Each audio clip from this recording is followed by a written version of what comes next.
မှာကိုဝင်နှစ်လားရှိနေပြီအဲ့ဒါဘဲကောင်းလေ ဒီရွာမှာအခုတော့ဖြစ်တယ်ဆိုတာကြောက်ကြီးကြောင်ဝင်မဲ့လို့ဖြစ်နေတယ် တောင်းမဲလို့ဖြစ်နေဆိုခင်ဗျခေစင်းကိုယူလိုက်ပါလား ခင်စင်ကမင်းတို့အိမ်မှာနေတာလေအနည်းဆုံးလူဆိုလို့မင်းတယောက်ပဲရှိတယ် ကျောက်ကခေစင်းကိုညီမလေးတယောက်လိုသဘောထားတာ သွားသားမှာကွာ အဲ့တော့လုံချင်းတော့သူ့လို့မလားဦးလေးတစ်မျိုးလုံးပါ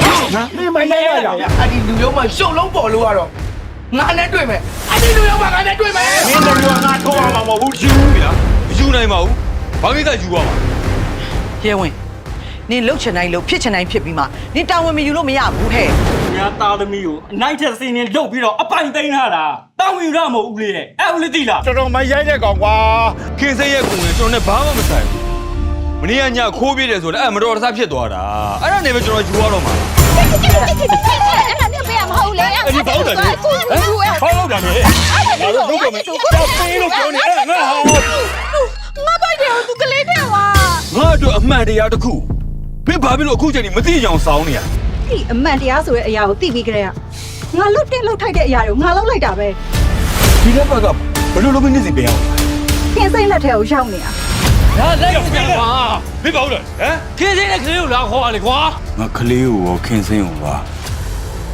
ဆုံးရှုံးအောင်ငါကြောက်တဲ့စိတ်ဖြစ်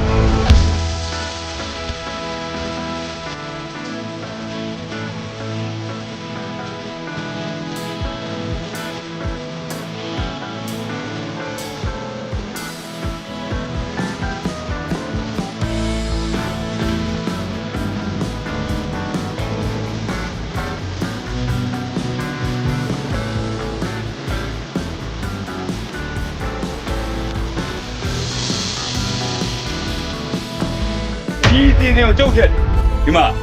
ခေစိန်နဲ့ကလေးကိုကြောက်ဘသူ့လက်ထဲမှာထဲမခံနိုင် မင်းအဲ့တော့ခင်စင်ကိုတရားဝင်လက်ထပ်ယူထားပါလားကွာအခုသူများယူမယ်ဆိုမှမင်းကဖျက်လို့ပြစီတာလုံနေ တော်ကြပါတော့ကိုလိုမျိုးပေးယူနေလုံနေအောင်ကျမရှိလို့ရတော့တော့ကမဟုတ်ဘူးနော်ဘာလို့ရှင်တို့အတောင်ဝစ်စီရတင်နေရလဲကျမကိုယ်ဆုံးချက်မဲ့ကိုမရှိတော့ဘူးလားမရှိတော့ဘူးလား